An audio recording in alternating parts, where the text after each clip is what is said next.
Like share and subscribe my channel. Good evening. देखो आज आम बटर केमती बाहर कर क्रीम बाहर कर रखी क्षीर को फास्ट आम गरम करके फुटेले फुटेकी आम फ्रिज रखदेले आम से क्रीम बाहर करके बाउल रखी से बाउल रु आम जो क्रीम गुड़ा को एकट्ठा करके बहुत सारा जमती होगला से आम दही बनाऊँ ग्राइंडिंग करदेली से क्रीम के तर देख केमती क्रीम बाहर बटर बाहर कराई बटर बाहर कली देखो केते सुंदर बटर बाहर कर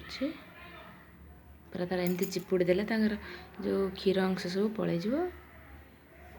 देख एमती कि मो 2-3 थर है ग्राइंडिंग करने को पानी टिके देके ग्राइंडिंग करदेले जदि बेसी सांग मैंने ठंडा थी ताहले गरम पानी टिके देबे जदि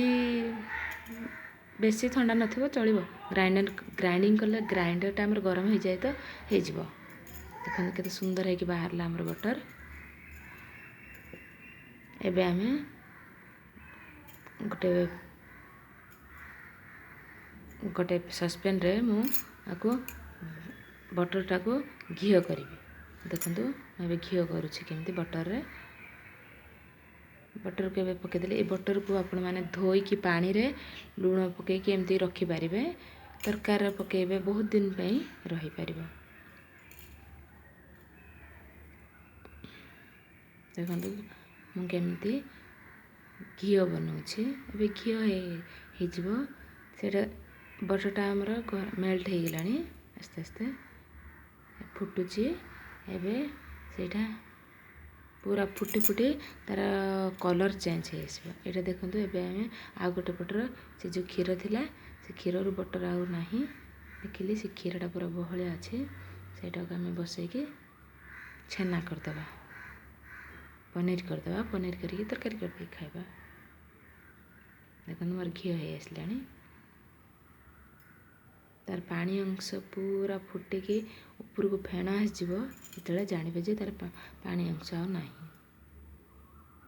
क्षीर अंश आ ना कि देखो तुम छेना एपटर बनाऊे सेपटर घी बसई देखो मोर घी हो आसला टिके खाली हम फेण केमती ऊपर को आसला देख फुटका गुड़ा आसो पूरा हो फाइनाल मोर घी होगला एबे आम छेना करपटे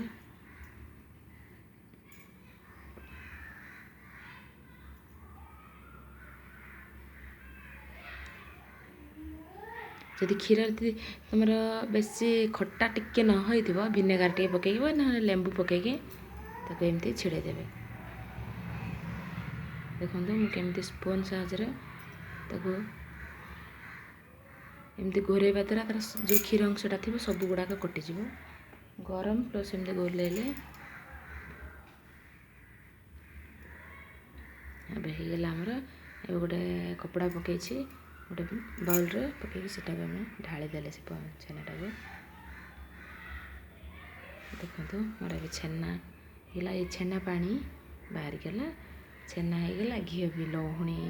रखिपारे बटर करके लहुण कर रखिपारे घी करें